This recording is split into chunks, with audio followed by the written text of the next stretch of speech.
Assalamu alaikum, 10th class students. My today's topic is prose number 6. It's Papachi's Mouth. This is written by Arundhati Roy. This lesson has been taken from Arundhati Roy's famous novel, The God of Small Things. Dear students, please keep open your textbook in front of you. इससे पहले भी मैंने एक video इस lesson पे बनाया था जो कि ऑलरेडी अपलोड किया है मैंने. आज हम स्टोरी को पढ़ने जा रहे हैं. Dear students, the story Papachi's Moth is set in an Indian village.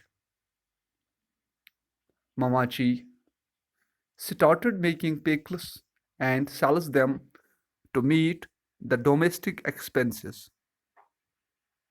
Her husband, Papachi, was a retired government official. The entire income of the house was his amount of pension.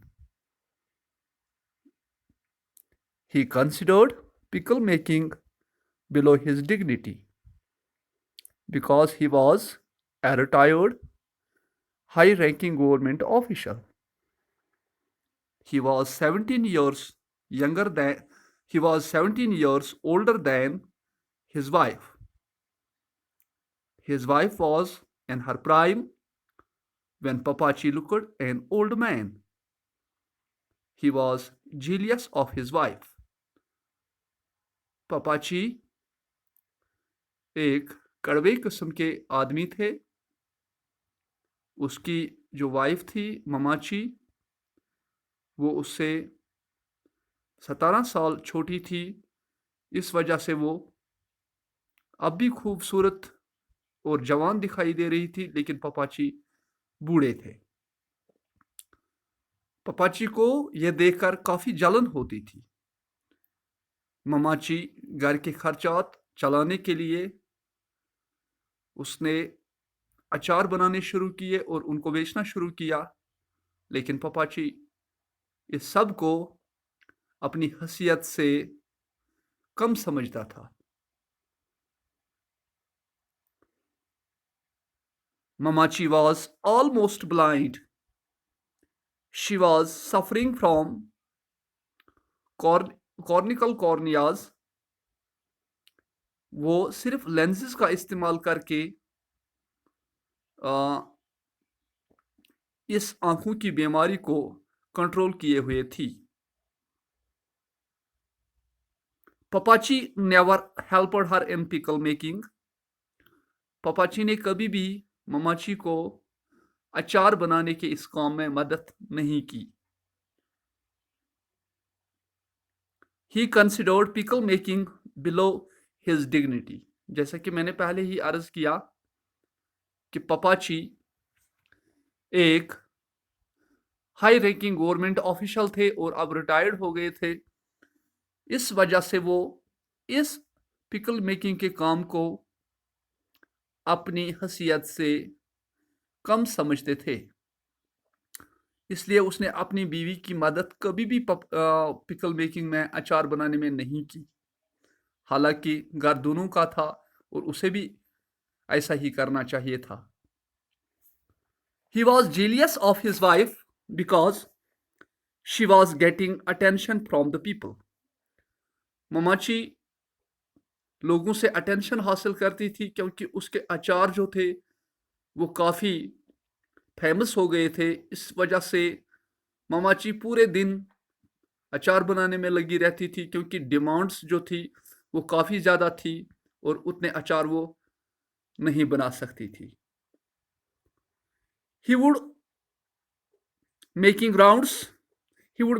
rounds around the heaps of materials and spices Mamachi used for making pickles.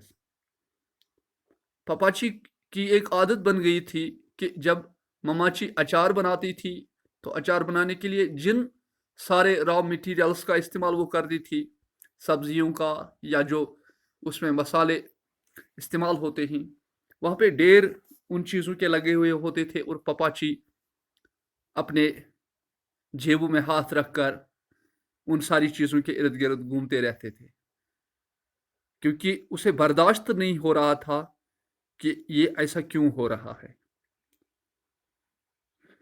He used to beat her. He used to beat his wife every evening with a brass flower vase.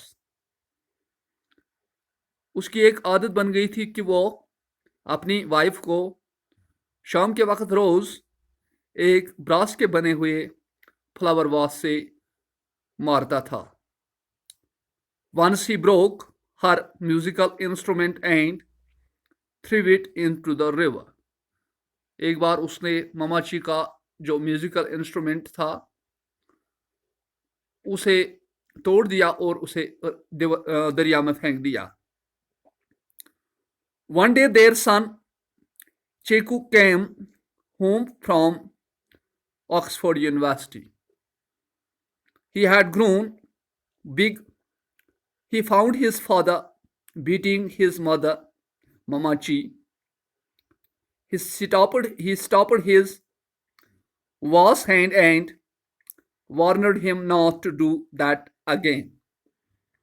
उनका बेटा चेकू, जो कि Oxford university में तालीम हासिल कर रहा था, वो काफ़ी जवान हो गया था।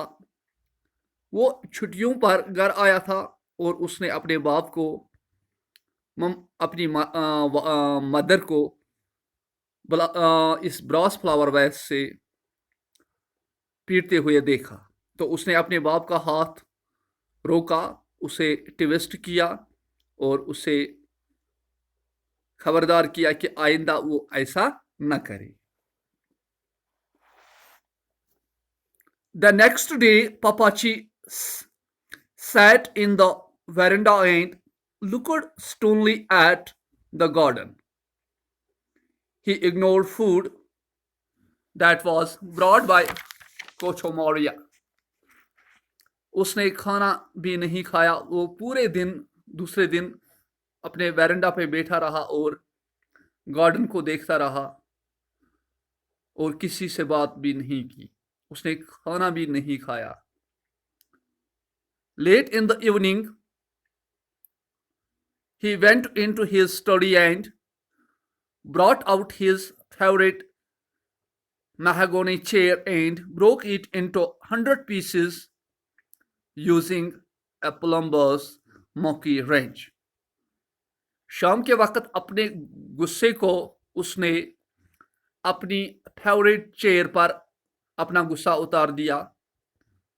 अपनी स्टडी में गए, वहां से अपनी फेवरेट चेयर को बाहर ले आए और उसे उसके टुकड़े टुकड़े कर दिए और सारा गुस्सा उसी चेयर पर उतार दिया।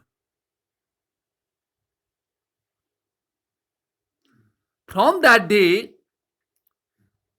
he neither touched his wife nor supported her.